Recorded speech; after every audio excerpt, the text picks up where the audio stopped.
ప్రపంచాన్ని వణికించిన America Iran మహాయుద్ధానికి తెరపడింది. ఫ్రాన్స్లో జరుగుతున్న G7 సమ్మిట్ ముగింపు వేదికగా అమెరికా అధ్యక్షుడు డొనాల్డ్ ట్రంప్ సంచలన ప్రకటన చేశారు. ఇరాన్తో కుదిరిన ప్రాథమిక శాంతి ఒప్పందంపై రెండు దేశాల అధ్యక్షులు సంతకాలు చేశారు. అయితే ఈ డీల్ వెనక ట్రంప్ పక్కా పొలిటికల్ బిజినెస్ మైండ్ ఉన్నట్టు తెలుస్తోంది.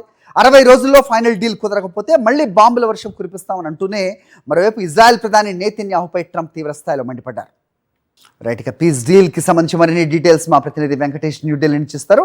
వెంకటేష్, చెప్పండి, ఎట్టకేలకు ఒక డీల్ కుదిరినట్టుగా రెండు దేశాల నేతలు కూడా సంతకాలు కూడా చేసినట్టు తెలుస్తోంది. అయితే 60 రోజులు ఈ ఒప్పందం, దీన్ని తాత్కాలిక ఒక ఒప్పందంగా చూడాల్సిన అవసరం ఉందా?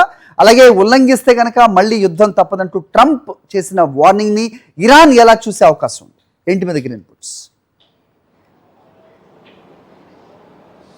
ఇది ప్రపంచ ప్రజలందరికీ కూడా ఒక గుడ్ న్యూస్గానే చెప్పాలి. ఫిబ్రవరి 28వ తేదీన మొదలైనటువంటి ఇరాన్ యుఎస్ మధ్య నెలకొన్నటువంటి యుద్ధం ముగిసిపోయింది. ఈరోజు కొద్దిసేపటి కిందటే అమెరికా అధ్యక్షుడు డొనాల్డ్ ట్రంప్ అలాగే ఇరాన్ అధ్యక్షుడు పెజెష్కియాన్ ఇద్దరు కూడా సంతకాలు చేశారు. శాంతి ఒప్పందం పైన సంతకాలు చేశారు. సో 14 సూత్రాల ఈ శాంతి ఒప్పందం ఇమ్మీడియట్గా అమల్లోకి వచ్చింది. సో దాని కారణంగా ఇప్పటివరకు ప్రపంచ ఇంధన సంక్షోభానికి కారణమైనటువంటి హార్ముజ్ జలసంధి తెరుచుకోబోతోంది. సో ఎలాంటి ఆంక్షలు లేకుండా, ఎలాంటి మిలిటరీకి సంబంధించినటువంటి ఫైట్ లేకుండా నేరుగా ఈ వాణిజ్య నౌకలన్నీ కూడా చాలా సులభంగా హార్ముజ్ జలసంధి నుంచి ఇంధనాన్ని ట్రాన్స్పోర్ట్ చేసేందుకు అవకాశం ఏర్పడింది. సో ఆ నేపథ్యంలో ప్రపంచ ఇంధన సంక్షోభం కూడా అతి త్వరలోనే తొలగిపోయేటువంటి అవకాశం ఉంది.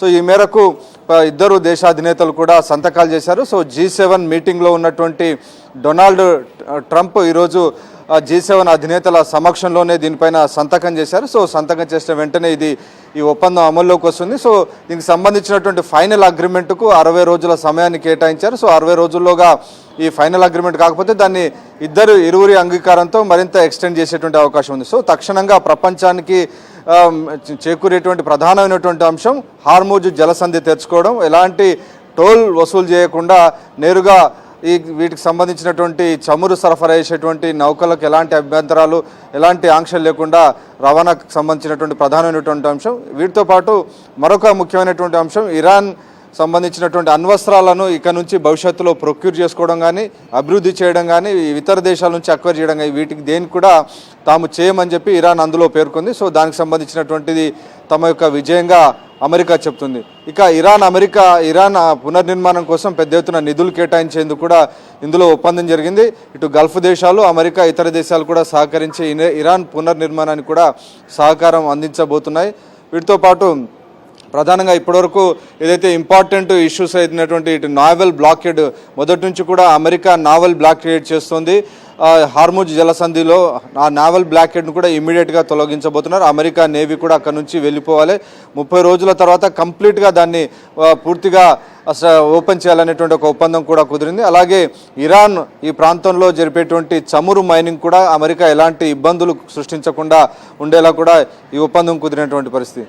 తక్షణమే ఇటు అమెరికా కానీ, ఇరాన్ కానీ, ఈ రెండు దేశాలు కూడా లెబనాన్ పైన అలాగే పరస్పరం దాడులు చేసుకోవద్దు, ఎలాంటి మిలిటరీ యాక్షన్ ఉండకూడదు, సైనిక చర్యలను కూడా వెంటనే తక్షణమే ముగించాలని కూడా ప్రధానంగా అందులో పేర్కొన్నారు. సో ఖచ్చితంగా ఇవన్నీ కూడా వెంటనే అమల్లోకి వస్తున్నాయి. ఇదంతా కూడా పర్యవేక్షించేందుకు ఒక ఫ్రేమ్వర్క్ కూడా తయారు చేయబోతున్నారు. హరి, ఓకే.